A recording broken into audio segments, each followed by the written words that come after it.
Hai student, hari ini kita belajar tentang carbonyl group.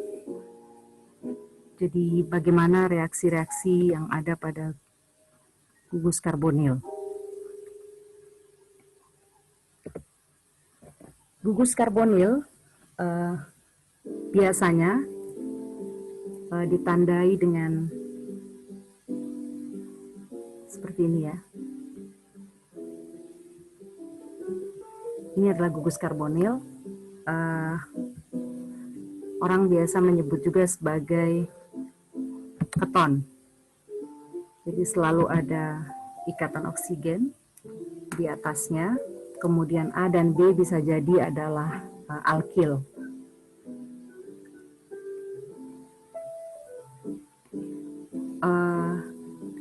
Ada yang lain ya, misalnya untuk aldehid, dia akan modelnya seperti ini.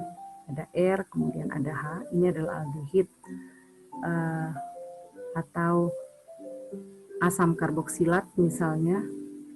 Jadi itu selalu gabungan antara gugus karbonil. Jadi ada dua gugus karbonil.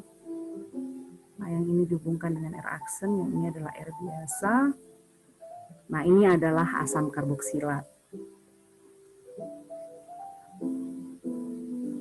Untuk mempelajari gugus-gugus fungsi, itu sebenarnya ada manfaatnya, terutama di bidang farmasi, karena biasanya senyawa aktif yang dijadikan sebagai bahan obat, itu selalu senyawa kimia organik.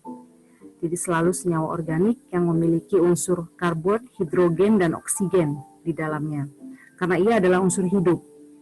Jadi membuat obat, itu kita selalu membutuhkan unsur-unsur atom tersebut.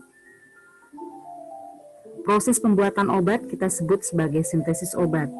Nah itu khusus karena yang kita sintesis adalah bahan organik, kita menyebutnya sintesis organik. Jadi ada dua cara untuk melakukan sintesis organik, yaitu dengan target oriented synthesis dan molecule oriented synthesis.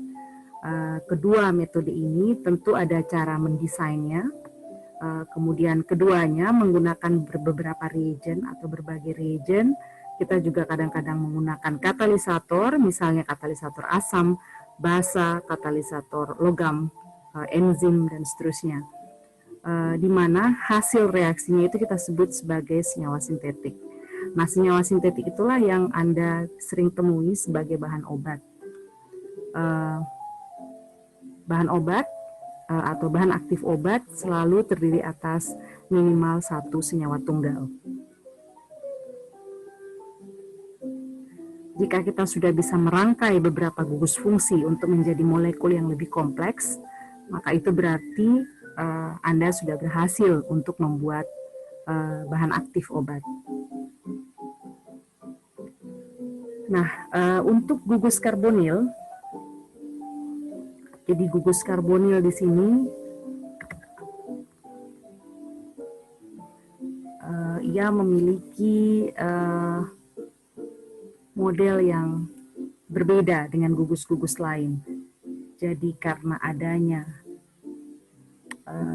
R1, R2 misalnya dengan posisi yang sudut yang sama, jadi ketiga sudut ini memiliki besaran atau ukuran yang sama, sehingga karbonil ini menjadi senyawa yang sangat stabil.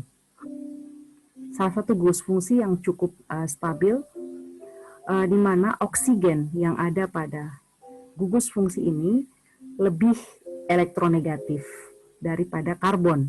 Di sini kan ada karbon ya, ada karbon, di sini adalah C, di sini ada CH3, di sini ada CH3. Nah, oksigen yang ada pada gugus karbonil ini lebih elektronegatif dibandingkan karbon yang ada pada tiga posisi lainnya.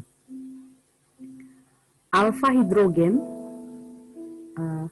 itu biasanya 1000 kali lebih asam dibandingkan tipikal CH bond yang ada pada senyawa ini. Jadi ini karena ada CH, ikatan CH di sini. dan ada juga ikatan CH di daerah kanan. Model yang seimbang atau setimbang antara kiri dan kanan serta posisi di bawah sehingga senyawa ini cukup stabil. Karbonil biasanya mudah dialkilasi oleh serangan nukleofilik oleh reagen-reagen yang berupa organometalik atau organologam. Dia akan mudah sekali teralkilasi. Teralkilasi artinya terjadi penambahan gugus alkil yang bisa panjang. Jadi reaksi atau reagen yang biasa kita gunakan adalah organolitium, jadi selalu mengandung litium, atau reaksi-reaksi Grignard. Jadi ada rule atau aturan untuk melakukan alkilasi pada karbonil. Jadi ada beberapa reaksi-reaksi penting yang sering kita gunakan pada saat mencoba untuk melakukan perubahan-perubahan pada gugus karbonil. Ada namanya Wittig reaction, ada Wolff-Kishner reduction, ada Clemmensen reduction, kemudian ada reaksi sianida dengan sianohidrin, ada juga hidroksilamin dari oksin, ada juga reaksi Pergen. Salah satu reaksi yang paling populer adalah kondensasi aldol. Pada kondensasi aldol itu kita akan membentuk alfa, beta, unsaturated. Jadi ini khusus untuk reaksi aldol.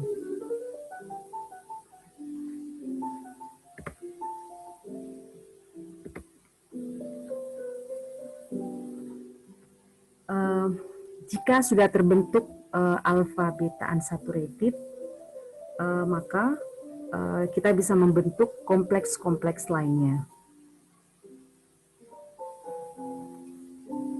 Jadi gambaran untuk hasil reaksi kondensasi aldol itu akan seperti ini.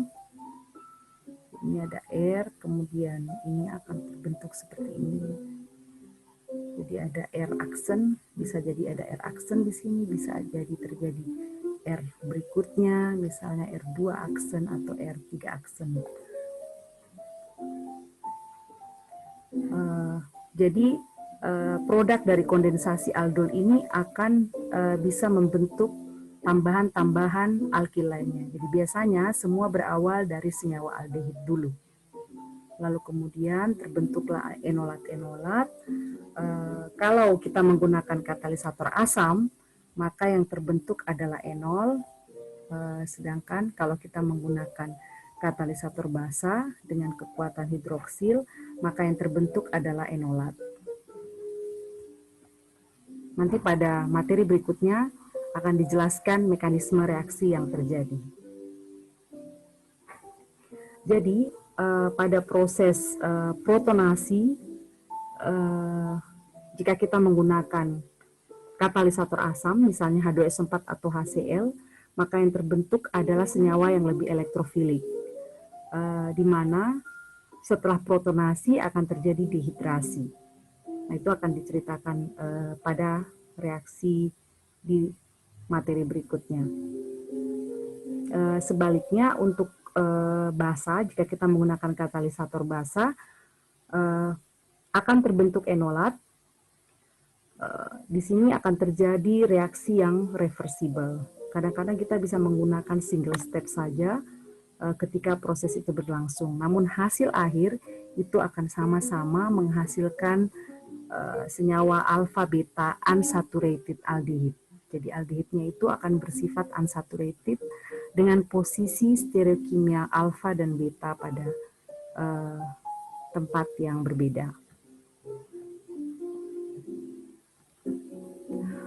Kalau kita menggunakan spektrofotometer NMR misalnya, yaitu nuclear magnetic resonance, atau menggunakan spektroskopi infrared, untuk gugus karbonil. Jadi untuk gugus karbonil atau CO, itu selalu kita mendapatkan peak atau puncak yang spesifik. Misalnya untuk spektroskopi IR, jadi ini adalah salah satu alat untuk mengkarakterisasi frekuensi dari gugus-gugus fungsi yang ada pada senyawa yang sedang kita uji. Ketika menggunakan spektroskopi infrared, maka wave length atau bilangan gelombang yang muncul untuk senyawa atau gugus karbonil ini adalah berkisar antara 1600 sampai 1900 cm-1. Lalu jika kita menggunakan NMR, jadi nuclear magnetic resonance, double bond dari gugus karbonil ini akan terlihat pada spektroskopi menggunakan 13 spektroskopi karbon. Jadi memang yang terlihatnya nanti pada 13C NMR, karena terlihat ya bahwa range yang ada yaitu antara 160 sampai 220 ppm. Nah, ini adalah ciri khas adanya gugus fungsi ini. Jadi kalau gugus fungsi ini ada pada satu molekul obat, maka peak atau wavelength akan terbaca pada rentang 1600 sampai 1900 cm-1 pada spektroskopi infrared, sedangkan pada NMR atau nuclear magnetic resonance, ini adalah spektroskopi untuk mengetahui hasil elusidasi struktur. Nah, itu munculnya pada range 160 sampai 220 ppm.